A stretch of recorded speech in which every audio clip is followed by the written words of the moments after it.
Hey everyone, it's Mr. Hollywood, and today is part 2 of my doubleheader for day 83 of my 200-day posting streak goal.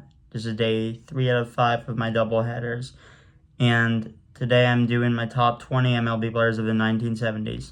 So before I give you who I think the best players of the 1970s are, feel free to share who you think the best 70s players are down below in the comments, and let's begin. Number 20, I'm going to go with Dwight Evans, who batted .260, had over 100 home runs, and won multiple Gold Gloves in a decade. And he will be much higher in the 80s. Now coming in number 19 is Steve Garvey, who batted over 300, had over 130 home runs, and an over 800 OPS. Was never really among the best, but was very consistent throughout the decade. Now coming in number 18 is George Foster, who batted over .275, had over 200 home runs, and had an 850 OPS. Number 17, Carl Yastrzemski, who, was nowhere near as good as he was the previous decade, but still batted over .280, and still had over 180 home runs and an 840 OPS. Now coming in at number 16 is Mike Schmidt, who really broke out mid-decade. You'll definitely see him a lot higher in the 80s. And, he did have over 230 home runs and an 890 OPS, which is great, and he played great defense. So, yeah, this was really the beginning of a heck of a career. Now, coming in at number 15 is Lou Brock, who batted over .285 and had over 630 stolen bases. So, was not much of a power hitter, but, he had unbelievable speed and was probably the single best speedster up until Rickey Henderson.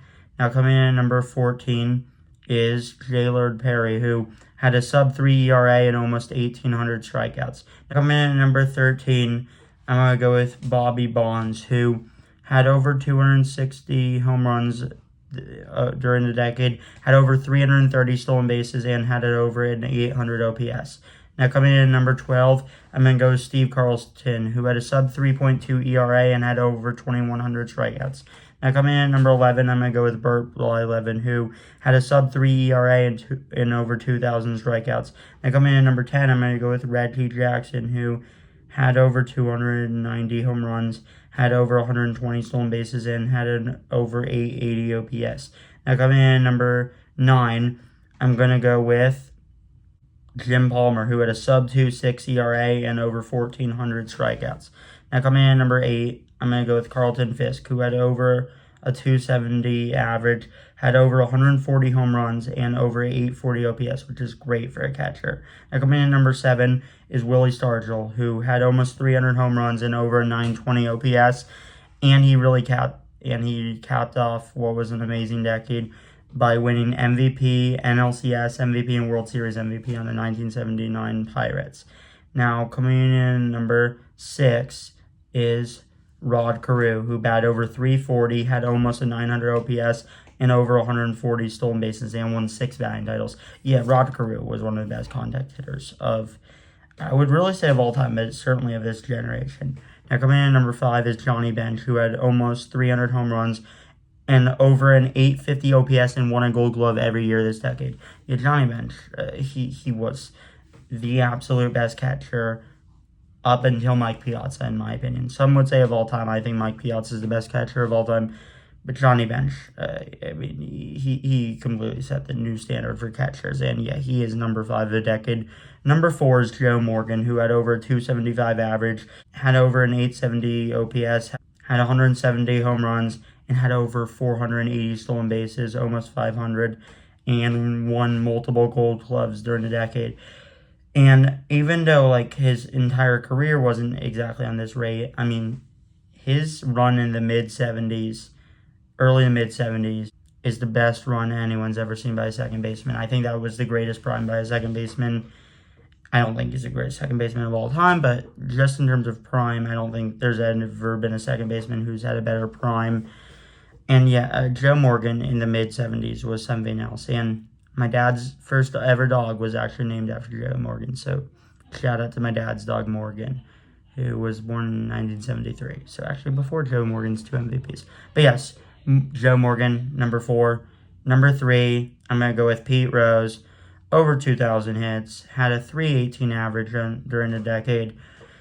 Pete Rose, he's the hit king for a reason. The fact that he had over had almost half of them during this decade alone, but he still, was pretty productive after and was very good before. Pete Rose is a model of consistency, and Pete Rose, he was absolutely amazing in his 70s, and he's my number 3 of the 70s. Number 2, I'm going to go with Nolan Ryan, who had a 3.14 ERA and over 2,600, almost 2,700 strikeouts during a decade.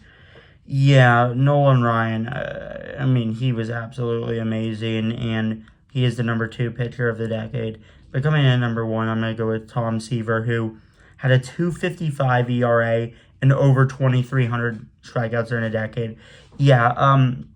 Even though I tend to value hitters more than pitchers, the 70s were absolutely the decade of the pitchers, and for me, it's hard to argue why Tom Seaver isn't the greatest pitcher of the decade, let alone the greatest player of the 70s. And the top 2 players of the 70s were both pitchers, and I'm totally fine saying that because Nolan Ryan and Tom Seaver were on a level no one else reached that decade.